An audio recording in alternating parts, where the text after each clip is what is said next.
আসসালামু আলাইকুম, কেমন আছেন প্রিয় শিক্ষার্থীরা? আজ এই ভিডিওতে একটি গল্প শিখি। লেজ কাটা শেয়াল। লেজ কাটা শেয়াল।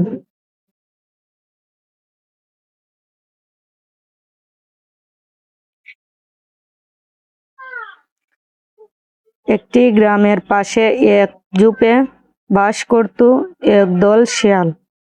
তারা প্রতিদিনই গ্রামে ঢুকে মানুষের বাড়ি থেকে খাবার চুরি করে আনত।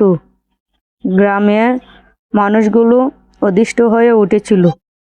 তারা একটা বুদ্ধি আটল, যে খাবারের সামনে পাত পেতে শেয়ালকে ধরবে। যে কথা সেই কাজ। পরের দিন শেয়াল খাবারের জন্য গ্রামে ঢুকল এবং ফাঁদে পড়ে একটি শেয়ালের লেজ কাটা পড়ল। লেজ হারিয়ে সে ভীষণ লজ্জায় পড়ে গেল। সে কিভাবে এখন মুখ দেখাবে অন্য বন্ধুদের?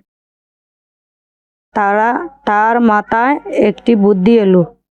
সে অন্য শেয়ালদের বলল, এই লেজ দেখতে কুৎসিত, এটা আমাদের কোনো কাজে লাগে না, তাই আমি কেটে ফেলেছি। তোমরাও তোমাদের লেজ কেটে ফেলো।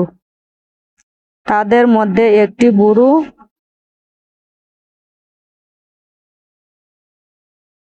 শেয়াল বলল, নিশ্চয়ই কোনো দুর্ঘটনায় তোমার লেজ কাটা পড়েছে, তাই তুমি আমাদেরটাও কাটতে চাইছো। আমরা তোমাকে সমবেদনা জানাই। কথা দিচ্ছি, আমরা তোমাকে আর দেখে হাসবো না।